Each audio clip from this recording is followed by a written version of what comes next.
It is my pleasure on behalf of the Day Students Association, the Art Student Association, and the Visiting Lectures Committee of Concordia University to present Mr. Ralph Nader.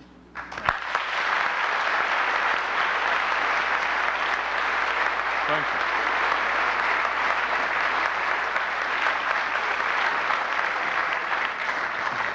Thank you, Mr. Palnick, and ladies and gentlemen. I want to try to combine a discussion of two subjects this afternoon that you may not have heard in conjunction with one another. The first is corporate power, and the second is student power. Of course, they're operating at different levels of reality, but we can discuss them in terms of their potential as well as their existing shape. The reason why I want to emphasize corporate power is because that's where it's at in both our countries. The control of wealth in any society is usually a prescription for the control of the political system as well. And in both our countries, wealth is dominated by a legal fiction called the corporation, and increasingly dominated by fewer and fewer larger corporations who operate across national boundaries worldwide with command over capital and technology and labor that dwarfs the level of power that their predecessors had years ago. In both Canada and the United States, we have seen in the last 10 years in particular a strong pattern of disclosure, fortunately, about the disadvantages of concentrated corporate power, so that there's a little more balanced view now about what corporations are doing and not doing in terms of the overall level of justice in the society. What has come out in the last 10 years has not been voluntarily disclosed by and large by these companies. General Motors, Exxon, Allied Chemical, DuPont, Lockheed, General Dynamics, General Foods, Citibank, Chase Manhattan, Prudential, Metropolitan. These companies do not rush forward and tell us about themselves, except in a very narrow promotional sphere, of course. What has happened is that through a process of litigation, lobbying, investigative reporting, more citizen groups, more consumer groups, more prosecutions, we have seen now enough evidence to raise the question as to whether the giant corporation in its present form is suitable to lead our societies into the future. Human institutions have their ups and downs. Empires go up, they go down. The same is true, I think, in the area of the corporate institution. More and more, these companies have pervaded their power way beyond the bounds of the marketplace. It's not sufficient that there are many monopolistic practices operating, such as in the oil industry or in the paper industry, making a mockery out of the competitive market system. Now it goes much further. It goes into a systemic control of politics through campaign financing or other ways of controlling politics, threatening to close down and lay off workers and move to some other area of the country or world. It goes into a penetration of our educational systems, of our church institutions, of many institutions that are outside the mercantile circle that we call the marketplace. In short, it's the corporate institution that is taking the initiative.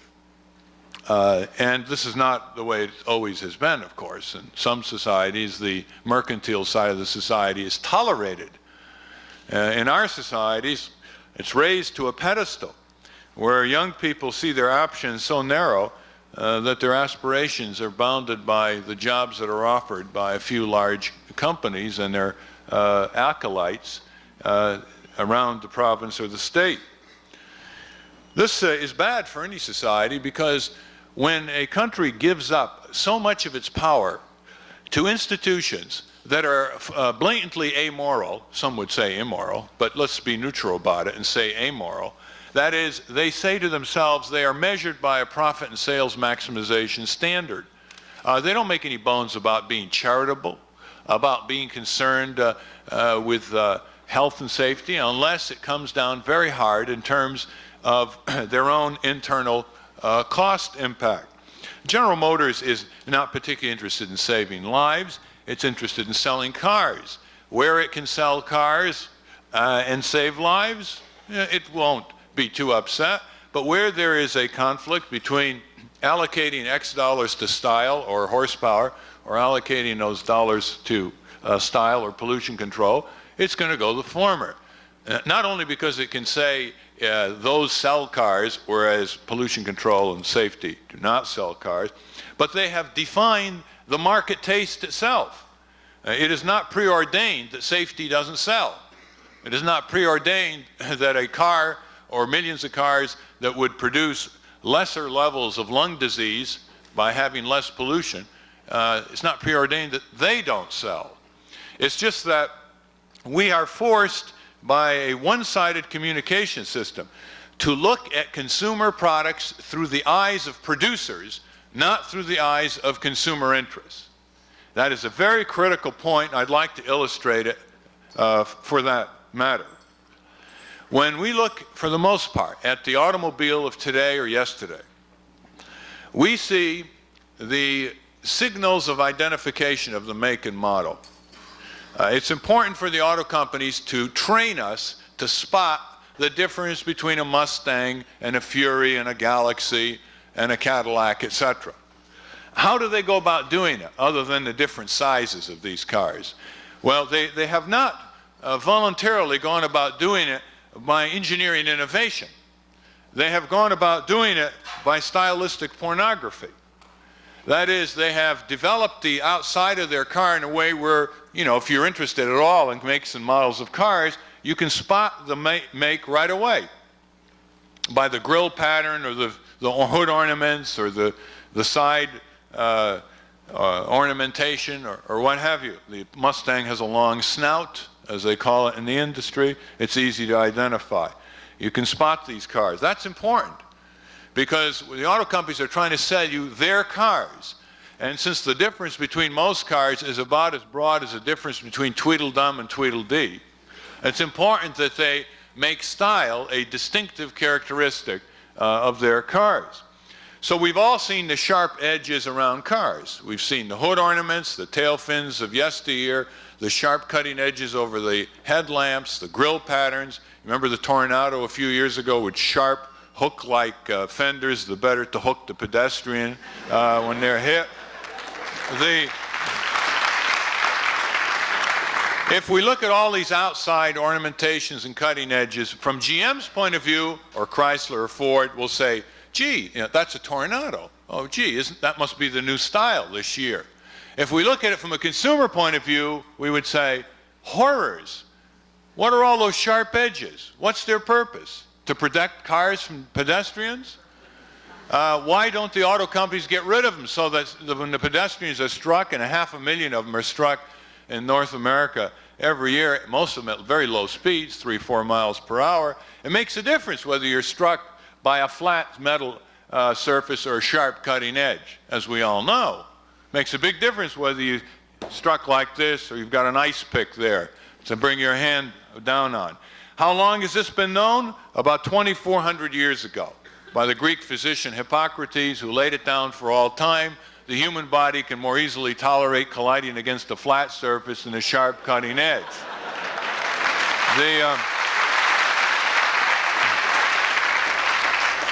He gave Detroit 2,400 years lead time, and it wasn't enough. You should see the medical slides. They're very, very cruel in terms of the depiction. A little girl on a bicycle hitting the rear end of a Cadillac, a 59 Cadillac, for example, hurtling into the tail fins, fatally impaled. Older person walking in between cars at night on the street, getting harmed that way. People struck at 3-4 miles per hour fatally, when it should, of course, be a survivable crash and the like. Now, those aren't the major sources of traffic casualties. I picked that example because it's the most graphic. But the same principle operates in more important areas. For instance, if you see a crashed car and people being carted away in an ambulance, and if you saw that car crumpled and the steering column was pushed back and up, most people would say, oh, it must have been quite a crash. If you looked at it from a consumer point of view, you'd say, what was that steering column doing ramming back into the driver in the first place? One of the easiest things that the auto companies could have done back in 1915 was to build a collapsible steering column. So when the rib cage and the steering column collided with one another, it was the steering column that gave, not the rib cage. But of course, that doesn't sell cars. And the auto companies until 1968 made the decision that in a collision between your rib cage and their steering column, it was your rib cage that gave. Instead, 300,000 deaths since 1900 based on an impaling of the driver through a rearward displacing steering column. Now it might be said, well, maybe that's not putting it accurately. After all, it's the drivers that cause all the accidents, right? The nut behind the wheel. That's another illustration where we look at crashes the way the auto companies want us to look at crashes, although it's changing in the last decade, to be sure. But how do we look at crashes in terms of our traffic safety laws, our traffic safety officials, our traffic safety councils, our advertisements? It's that crashes occur because of the driver. Therefore, all the injuries and deaths as a result of that crash is due to the driver. Where's the therefore? Where's the logic there? How many of you have gone into these Dodgem cars when you were kids? You know, at the recreation centers, you get into the little car, has a 5-mile-an-hour governor, and you go around smashing into other little Dodgem cars.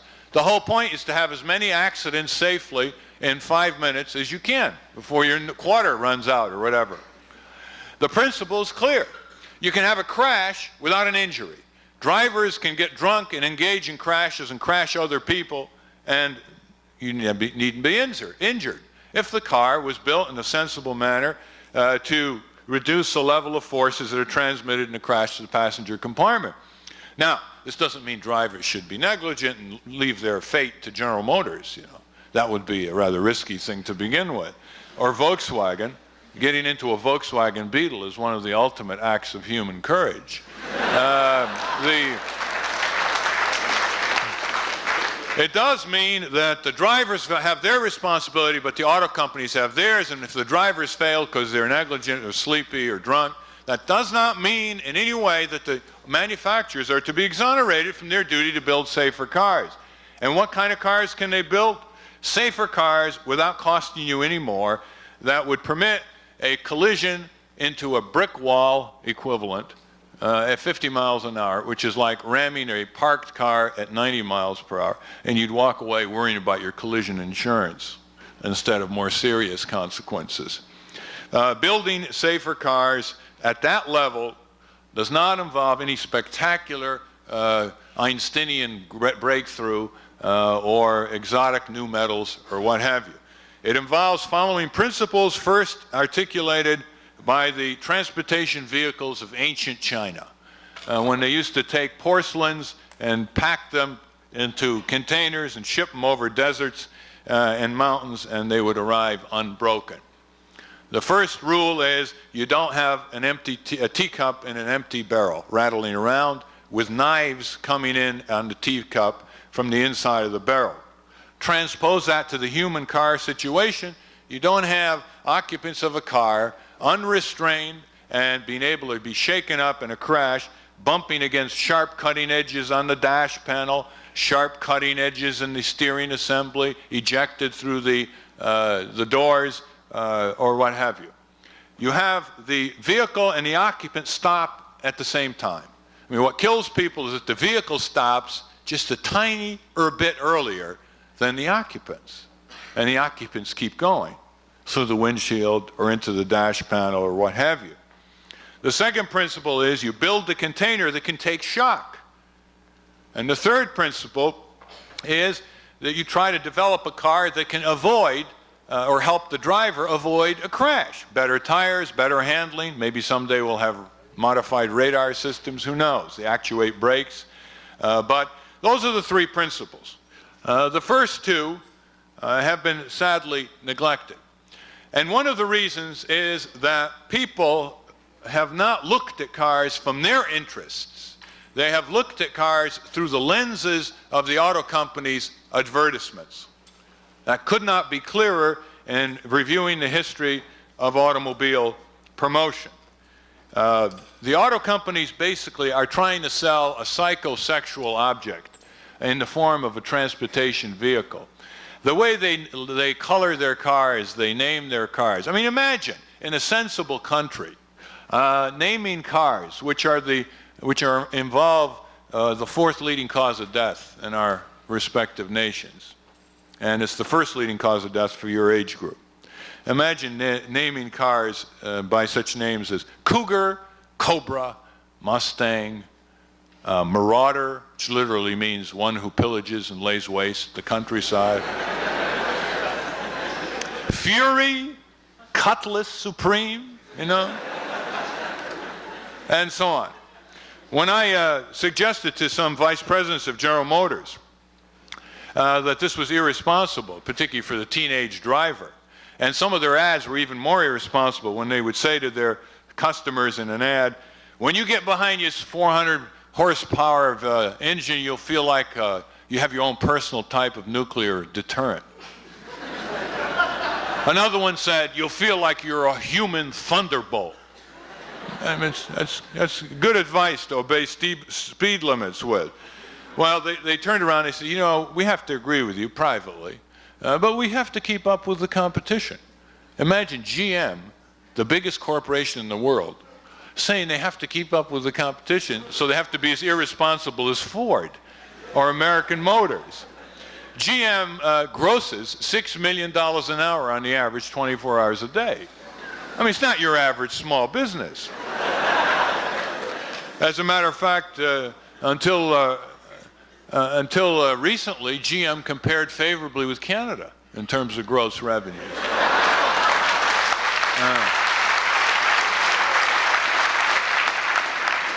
And if you had to take bets, whose side would you go on? The person who said GM someday will own Canada, or the person who says Canada someday will own GM?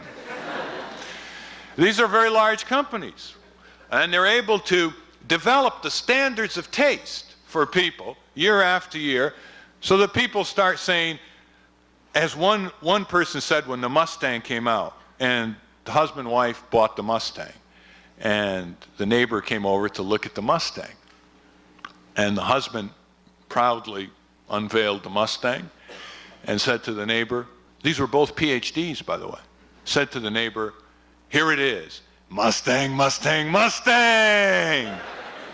And the person was taken aback. I mean, this is animism run amok. Some people, Ford told me they sold 30,000 Mustangs before it even was shown publicly. And the person said, you should see the letters that came in. I mean, I was almost going to send it to the American Psychiatric Association. The identification was absolutely, I mean, total, emotional, and so forth. Well, this is what happens with exquisite psychological manipulation. And when you don't hear the other side, year after year, it starts to grind into the mind, you know. Minds, strong minds, become like putty. A philosopher I knew in Washington, one spring day, decided he was going to buy a car. So he drove his old clunker down to the dealer, and it was, you know, the birds were out, and, you know, sun and the wind, and, you know, I guess he had just seen a few ads of the car companies. And he told me in his very words, said, I went down to the dealer and I said, dealer, take me, I'm yours. And the dealer took him, all right.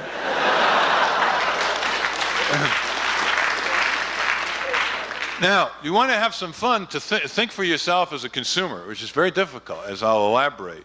And it's also very important, because how do you measure an economic system? Ultimately, it's the well-being of a consumer, health, safety, economic well-being. You do not measure an economic system's value by how many cars are produced, how many drugs are produced, etc. You measure it by the facility, ease, cleanliness, safety of getting around on the ground. And you have a lot of cars, you have a lot of congestion, pollution, accidents, etc. It doesn't get you around on the ground in that way. Or you can have a lot of drugs sold and they're ineffective or harmful or overpriced, or they get people addicted. And is that progress? I mean, it's progress from the point of view of the drug company. Is it progress from the point of view of the purpose of a civilized economy? Is it progress from the point of view of the health of the population? That's why we always have to measure the final judgment on an economic performance from the perspective of the consumer. Now watch and see how imbalanced the system is between seller and buyer, particularly when the sellers are big corporations. Let me show you. Suppose Sun Life, just before it's packed its bags to go to Ontario, Sun Life sent its agent to sell you insurance and knocked on the door.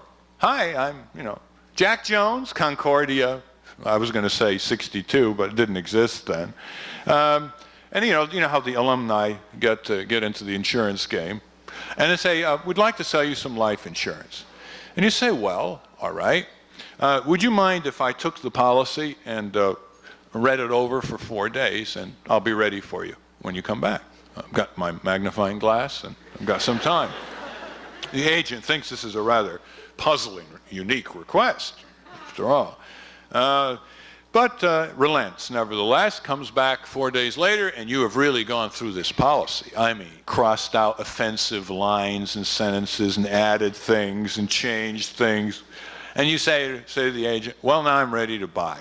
Here it is, sign on the dotted line. What do you think the agent would do? You'd never see the agent again. In fact, you might end up in some computer bank as a bad risk for all the insurance companies to be notified.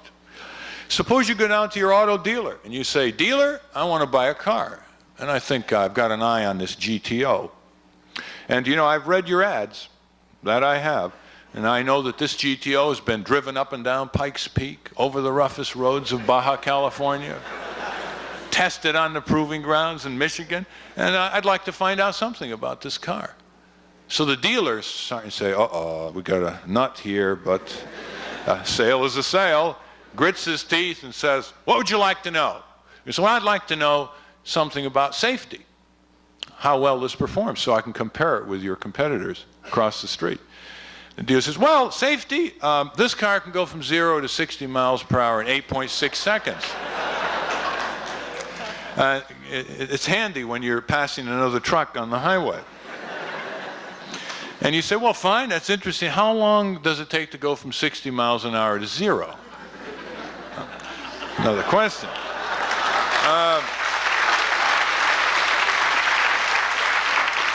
And then for good measure, you add questions like, why does this car have a fully tinted windshield? Why should I have to pay more in order to see less? I mean, three more like that, and the fellow's saying, this guy must be a communist. I mean, this is ridiculous. Get him out of here. You go to your dentist. How many people have not been to dentists here? Never been to a dentist in their life? Anybody? If there is, would you sing out? Okay. They really got us. How many people go to dentists who x-ray their teeth without putting a lead apron on them automatically, on their body? How many? May I see a hand? Okay. Now, it is recommended, long-time dental practice, that you are to be given a lead apron. Why? Because some of the x-rays leak, they scatter, they expose you to 100 times more radiation than you need for a picture. So, knowing that that is not a controversial matter, those of you who go to dentists who do not put a lead apron on you, next time you go to a dentist and the dentist says, x-ray time, how many of you are going to say, lead apron time? If you have the slightest twinge of inhibition, you've made the point. Slightest twinge of inhibition. How about food? Are you satisfied with the food on campus? No. You're not. Well, why aren't you satisfied? And when I ask students, are they satisfied on food? They tell me, it's hard to chew, the veal has rainbow thing on it, the spinach looks like the Green Death, it's often cold, it's repetitive.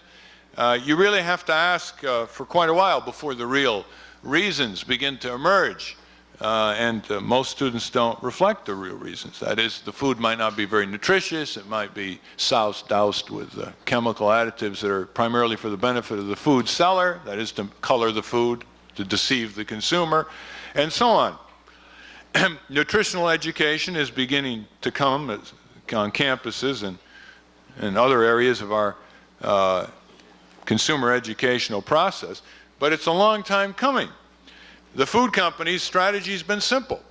They can sell you almost anything if they make it easy to chew, colorful, and tasty or palatable, as long as they get past the base of your tongue. You know, what do they care?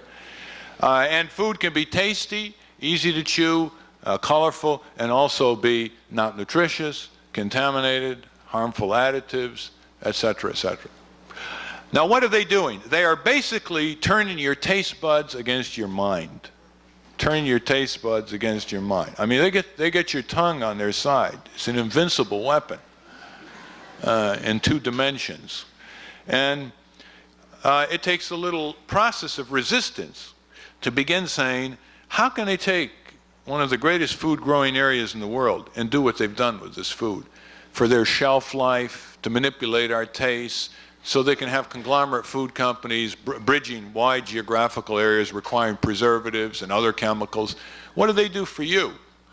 You know, it's not impossible to grow food more locally. In Connecticut and Massachusetts, you know where they get 2/3 of their vegetables? From California. Just imagine, you know, transporting onions and tomatoes and lettuce 3,000 miles to an area that used to be almost self-supporting as late as 1948 in vegetables. This not only is a excessive centralization, but it also results in a lot of processing of foods which is not beneficial to human health. And look at the children. Where do they get their food habits from? In the old days, they got them from their parents, their ethnic backgrounds, and their geographic locales. You know, if you grew up in Arkansas, you ate grits, right? You ate grits. You don't eat grits in Quebec, do you? Okay. Now where do these children get their view? Saturday and Sunday morning TV. I don't know whether they're beamed, you know, whether you have the same thing here. Maybe you get it over the border.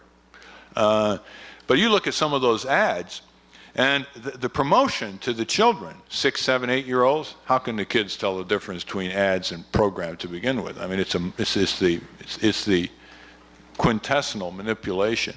These ads are tested out on children who come in like to be auditioned as victims. You know, they sit in an auditorium and they're measured with their pupils and how excited they get when certain words and images flash across the screen.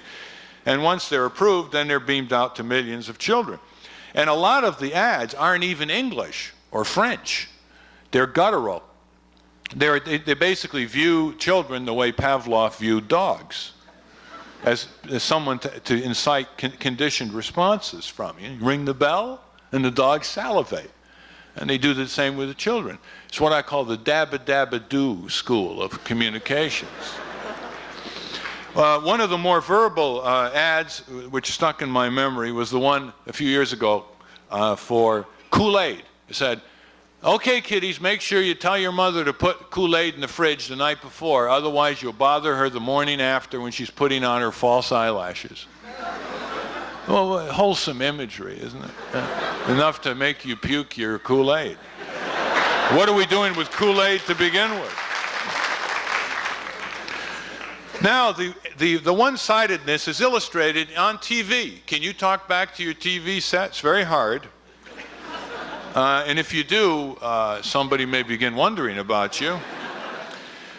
Yet the advertisements are one way. TV is a medium that's basically unilateral.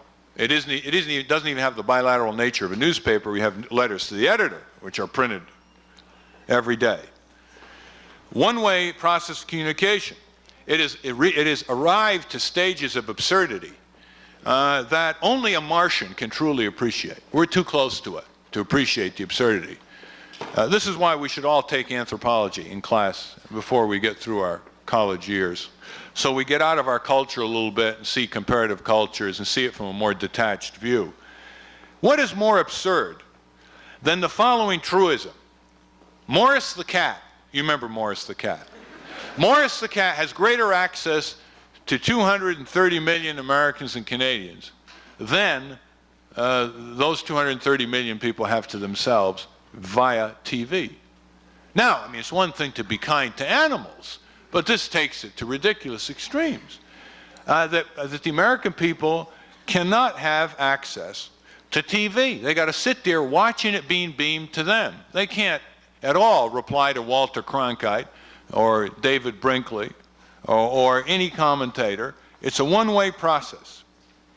This, of course, destroys the potential for meaningful communication in a democratic sense to one of the greatest inventions of all time, electronic communications.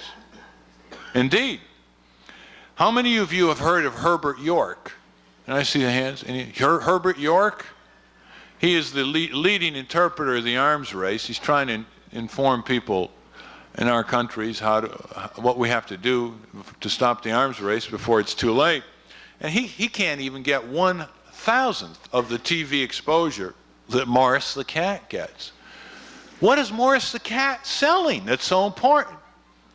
Canned cat food. How did cats survive before Morris the cat?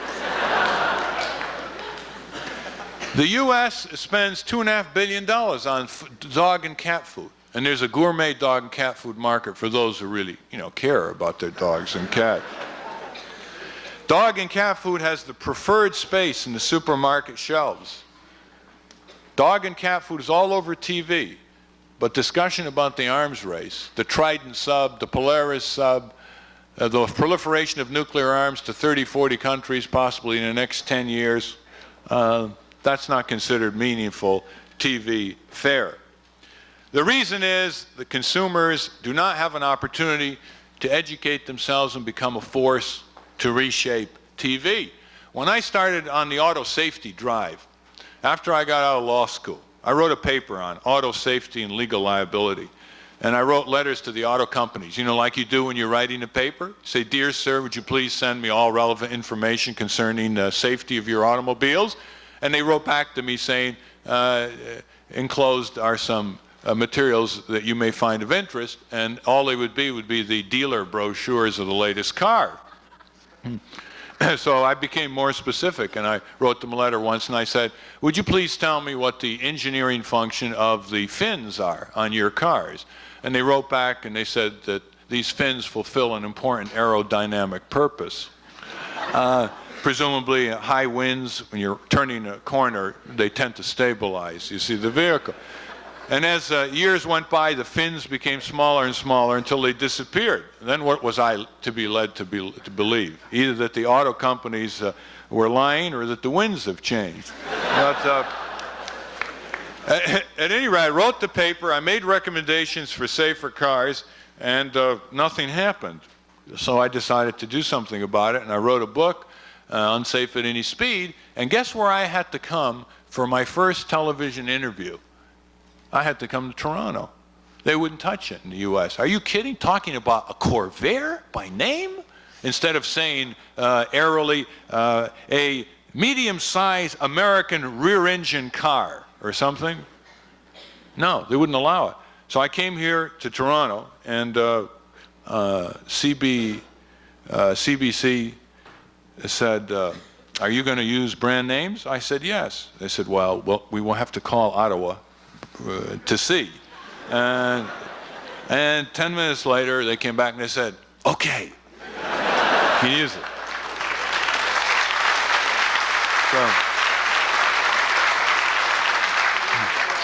Well, then, of course, they saw it in Detroit because it was on Canadian TV across the river, and in Windsor. And then they got more interested in it, and GM got more interested in me, and so we were able to discuss the issue, which led to the auto safety law, which led to the establishment of a few modest standards, which are saving about 9,000 lives a year, and many thousands of injuries are prevented. And if they were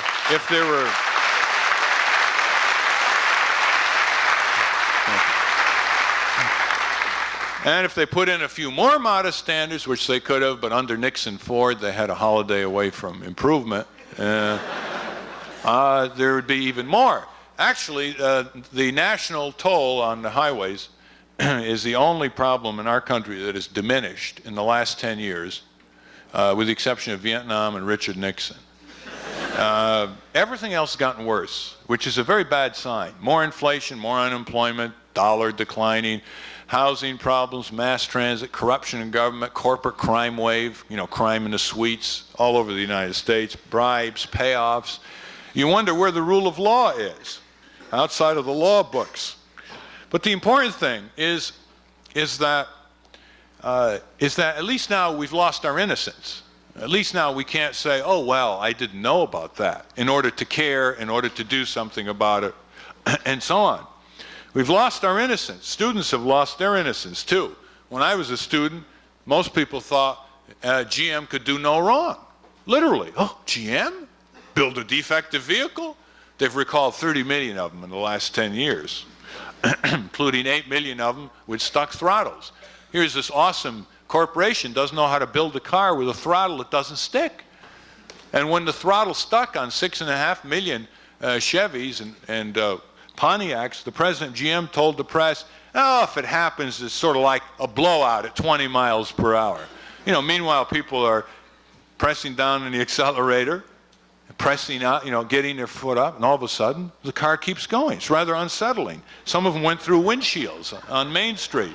A lot of serious accidents before it was recalled. So now it's quite clear that we're confronted with a whole pattern of extremely serious corporate abuses. Let me list just a few quickly. The poisoning of the continent. Pollution is too kind a word.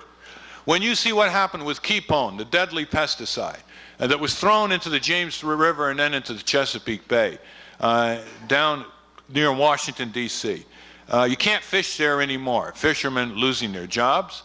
The workers took the Keepone home. They contaminated their family. They finally just took the plant that was producing it and just buried it. I mean, it's almost whole. The only way they could stop the thing from further contaminating that locale. What is Keepone? It's an insect killer. And it wasn't, necessary for Western civilization's survival. Up in Michigan, a fire retardant called PBB was mixed with animal feed, sold to the farmers in Michigan. A third of the cattle in Michigan have been destroyed. Other domestic animals contaminated, eggs, chickens, the farmers, their family, and now the stuff is recycling itself.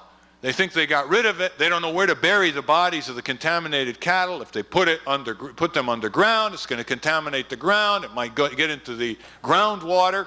The state is poisoned. Everybody in Michigan has got the stuff in their bodies. And that was just one environmental error.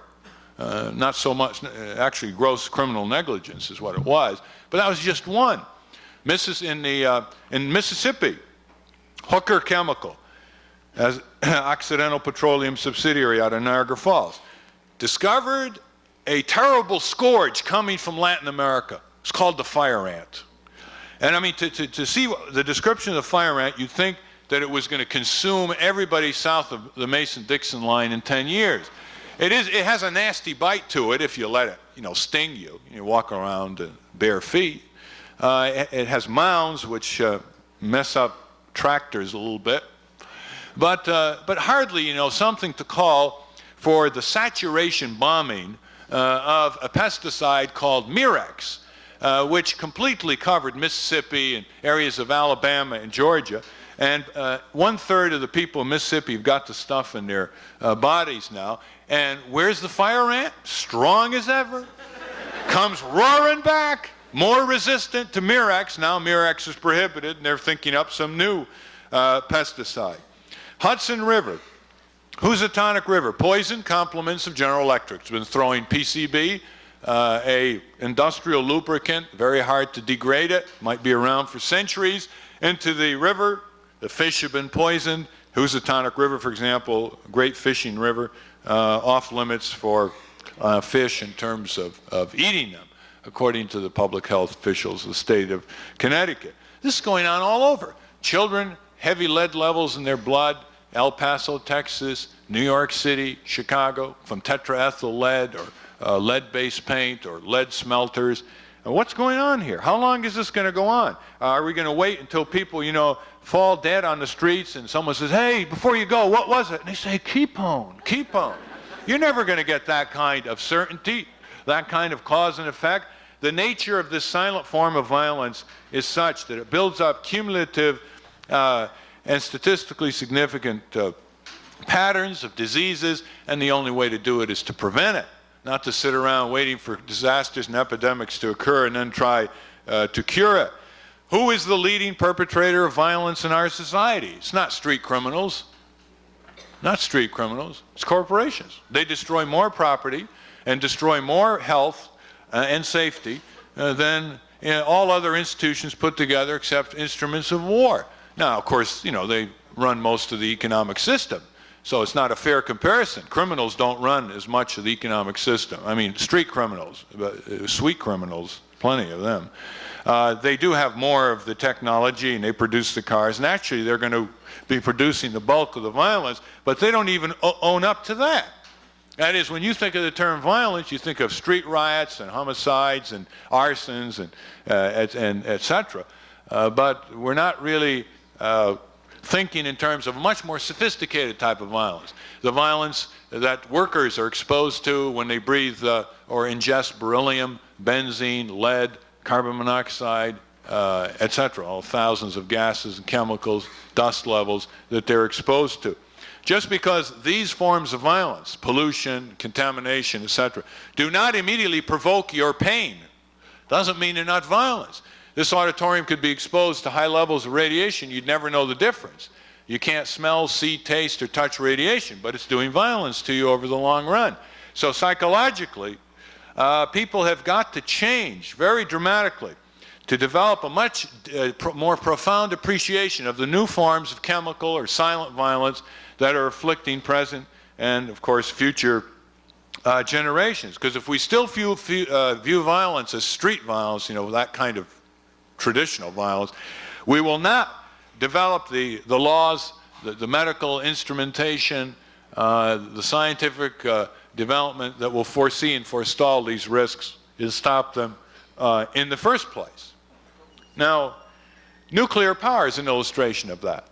That's a technological disaster par excellence, both Canada and the US.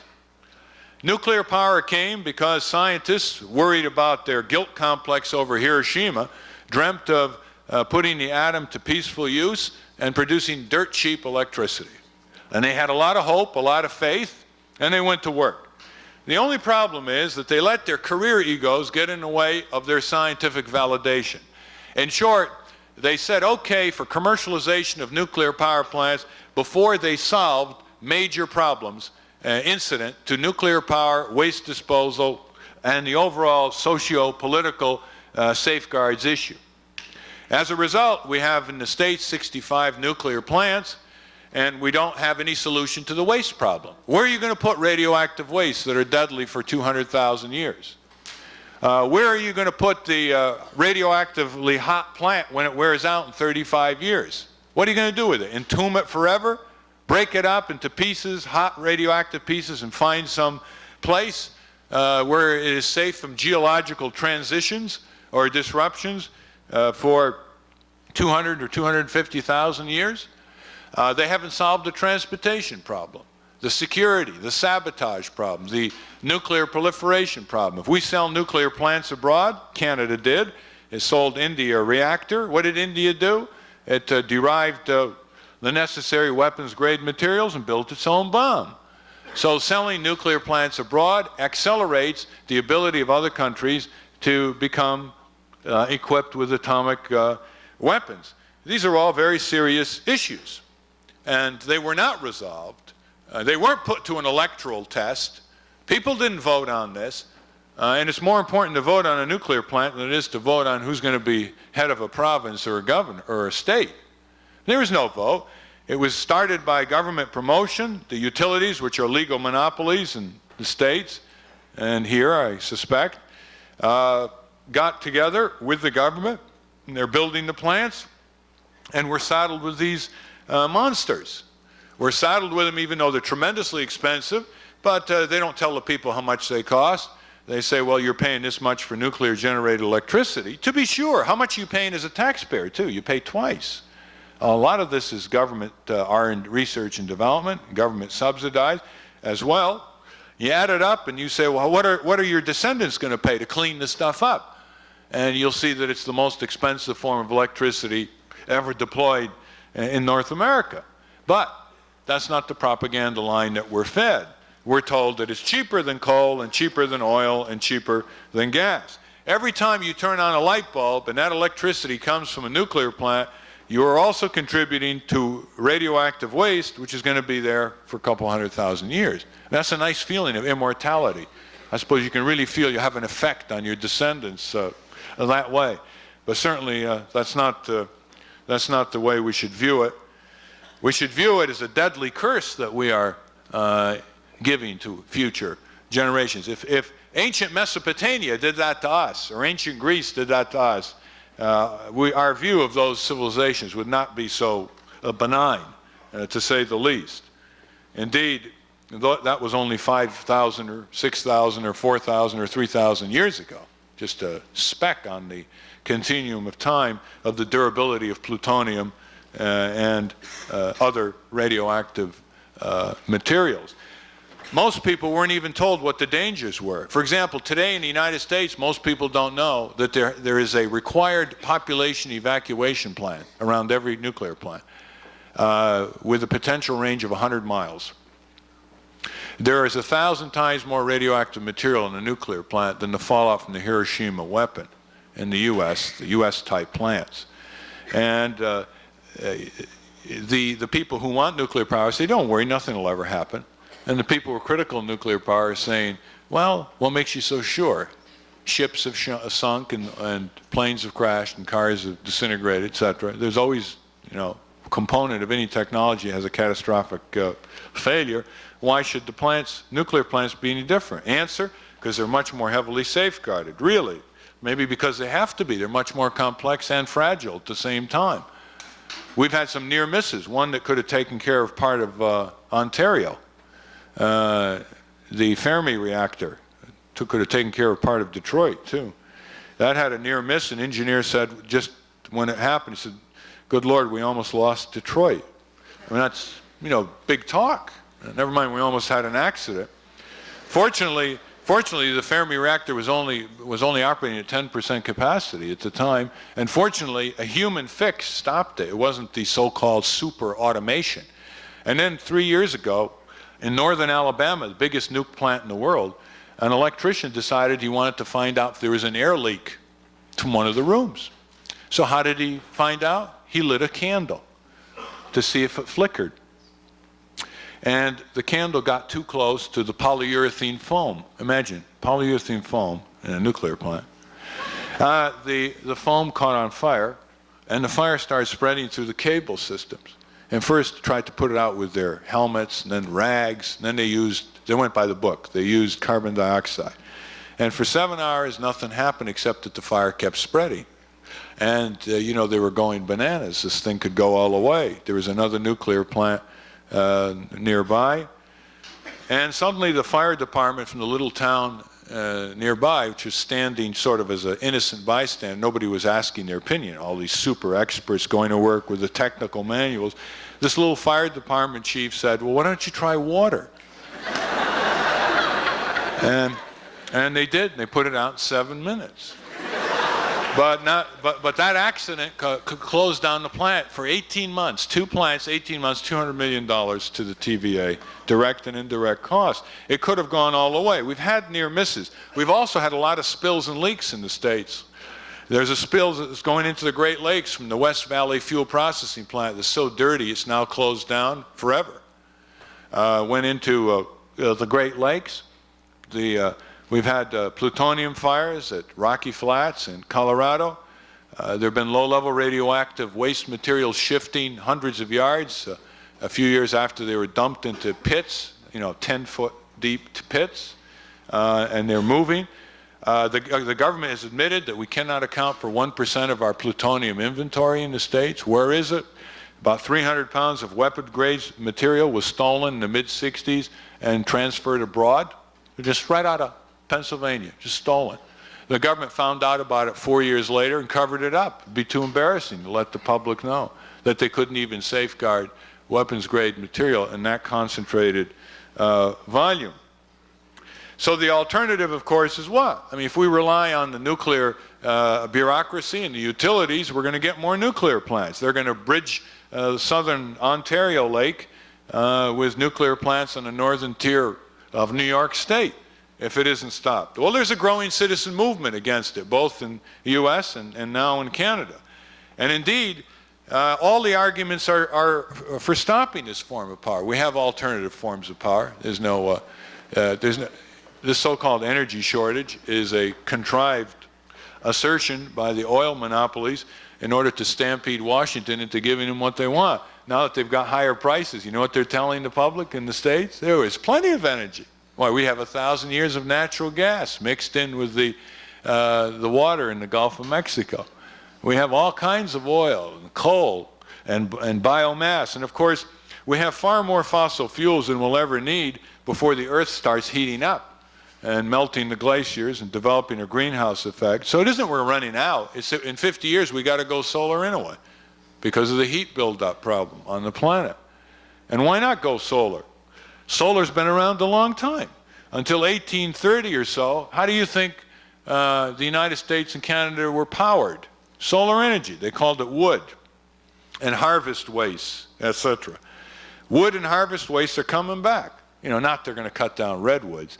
Waste wood, slash, dying, diseased trees, you know, clean up the woods. Workers' project. Reduce unemployment. Get the unemployed out to the fresh air. Clean up the wood. Put it through new processes that spit it out as hard pellets with a high BTU content. Or use it as a boiler fuel. There's a lot of technical material now on it. There's next week, I think, there's in Potsdam, New York, there's a national conference, second national conference on the use of wood, on the use of waste wood. Biomass, pretty soon we'll grow our energy, both on land that isn't good for anything else and offshore. There's no big secret. People used wind a long time ago. I mean, what's so exotic about solar energy? I mean, any little kid knows about solar energy. You just put a magnifying glass over an ant. The problem afflicting solar energy is that it upsets the established energy monopolies. I mean, just look at it from Exxon's point of view, all right? You've got it now in a very good situation. The oil industry is moving to control coal. They've got geothermal tied up. They own gas. They own the oil. Now, what's the one threat? The one threat is solar. It's a multi-threat. It's a triple threat. Number one, it's super abundant. It has enormous supply for 4 billion years. Not even Exxon could eclipse the sun. So here we have underground, difficult to get at fossil fuels controlled by a few energy corporations. And the supply can be contrived, being threatened by a super abundant solar source. Number two, it has no price to it. It's free. There is such a thing as a free lunch. The solar hardware does cost money, to be sure, just like a pipeline costs money to bring gas to Canada or to the northern part of the U.S. But the source of the energy is free. That does not make Exxon feel good at all. And finally, the sun is everywhere. It's decentralized. It has a nasty potential of going straight to your home, bypassing your friendly utility, an oil company. All of these destabilize the power of the Exxons.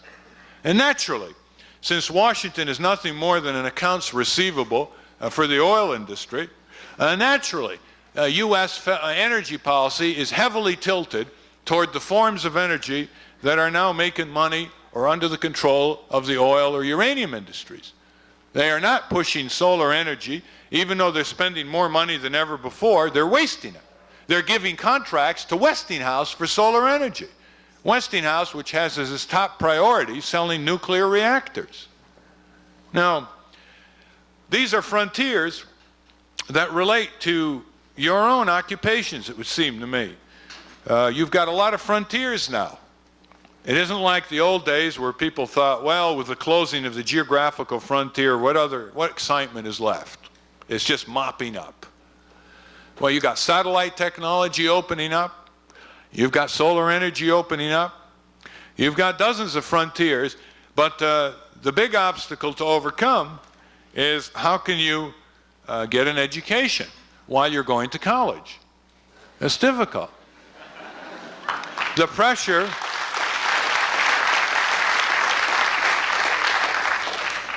on students to do the things that will get them jobs is restricting their educational opportunities. Number one, when universities and colleges become mirror images of the jobs that are available, their courses tend to become shaped that way. The tests tend to be vectored in that direction. And the students begin to judge themselves by how well they respond to that limited environment. It's like law school. When I was at law school, we didn't learn about poverty law, environmental law, consumer law, tenants law. We learned about creditors' rights, not debtors' remedies. We learned about landlord rights, not tenants' rights. In other words, we learned about the law in the service of the rich and powerful. We didn't learn about the law in the service of most of the people of the country who were shut out of their own legal system because they couldn't afford the high price of entry, for one thing, or who were shut out because the law was written by the powerful and shut them out. Who do you think writes the law that ends up in the installment loan contract, in the insurance policy, in the landlord's lease that you write? You think tenant and consumer groups set the type for those policies? Well, the law school was nothing more than a high-priced tool factory. It was training law students to become minions of corporate power. And in many ways, that kind of mirror image, that kind of subservience permeates the whole arena of higher education. And when you get a professor or a course that cuts across that, you better take advantage of it, because that may well be the best part of your educational experience. Let me give you a few illustrations. Whoever controls the standards by which you operate controls you. For instance, take testing. If the Educational Testing Service puts out the tests and the colleges accept the tests as the basis for advancement of students or admission of students, then inexorably the educational process begins to tailor itself to ETS and the college boards and the graduate records and the law school aptitude tests. I suppose you have those here, don't you? ETS is in 50 countries. I mean, they're one step behind Coca-Cola. Now, ETS is not a government agency. It's a group, a nonprofit company in Princeton, New Jersey, that makes a lot of money. And it has defined intelligence and aptitude. It has defined intelligence and aptitude in the way it asks its questions, and the uncritical acceptance of its test scores by university and college admissions officials extends the power of ETS to, in effect, allocate millions of career roles for young people. If a government agency had that much power, they'd be marching in the streets. But it's got a nice velvet glove around it. ETS got beautiful grounds in Princeton, New Jersey, you know, nice manicured lawns, and it looks benign. But it has more power over people's lives than almost any government agency in the country, because of the power to define what intelligence and aptitude are and allocate career roles through the intermediary acceptance of its test results, namely the educational establishment. Now, how much interest have students taken in challenging those kinds of standards? Imagine, doesn't it offend you that you are measured, your whole personality, all your experience, are measured by multiple choice questions? I mean, can you imagine how offensive that is?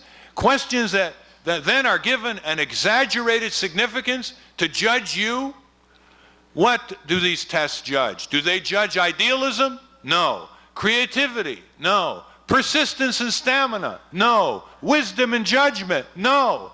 What else? What has made civilization what it is in its best light? Idealism, wisdom, judgment, persistence.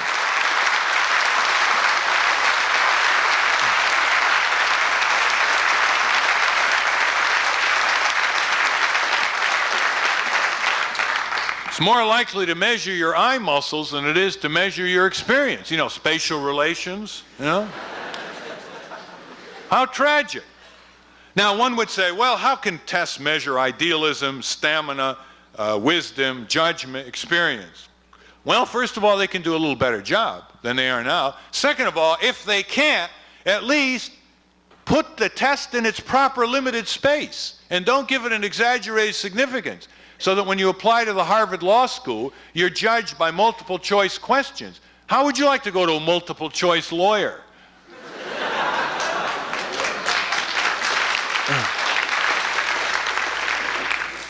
Do remember, who develops the standards by which you are judged? Let's take one that's really personal. Cosmetics, okay? Who develops the standard of beauty that you adhere to? You think you develop it? You think your own student peers develop it? Or your parents or your teachers? It's Revlon. It's Helena Rubinstein.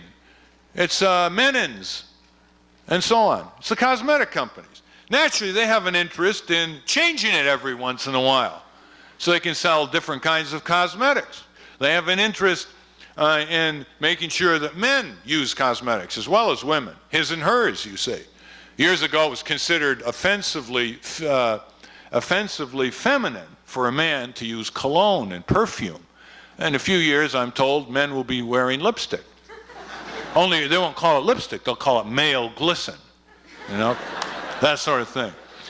And the ads over the years, you know, they got men to wear colognes. They would show a big football player with state across the t-shirt. He'd be looking at you like this, a couple teeth knocked out, football and back, you know, for symbolic purposes. And the message would be, Jack Smith uses Menins cologne. Would anybody care to argue with him? Okay? To get that virility across and break that stereotype. Well, the women's rights movement started out by repudiating these kinds of manipulations. They didn't get very far because aesthetic imperialism is probably the strongest force ever inflicted on the human personality. You want to ask yourself a question. You know René Lévesque? Would he be head of Quebec now if he never wore a necktie? Would he? Would Trudeau now be Prime Minister of Canada if he never wore a necktie? You know how powerful these dress codes are and these aesthetic standards? Let me give you an illustration. From your own point of view, suppose someone said to you, choose the following. Your dearest friend is dying of leukemia. In order to save your dearest friend, you must be given a nose 4 inches long, which you'll wear the rest of your life. What would you do? I've had students tell me, to be honest, I want to keep my nose the way it is. And I'd say, why? I'd say it would be destructive. No, I couldn't get a job. I couldn't get married. I couldn't do anything if I had a 4-inch nose. But I'd say, your friend, dying of leukemia. Yeah. They'd say, yeah, it's a terrible decision. But I don't want a 4-inch nose. Now, why should a 4-inch nose be so deadly? I mean, imagine if you saw Martians with ringlets, you know, bizarre ringlets, and somebody told you that of the 6 ringlets, one is, if you had a short ringlet, 1/5 the size, the person would be finished on Mars, even though the same function occurred. The same thing. External standards, unquestioned by the consumers or by the victims, become forms of tyranny. Now, why is it that students, one, at the peak of their idealism, if you don't believe it, give yourself a few years. 2, you have access to information, although I understand you have library problems.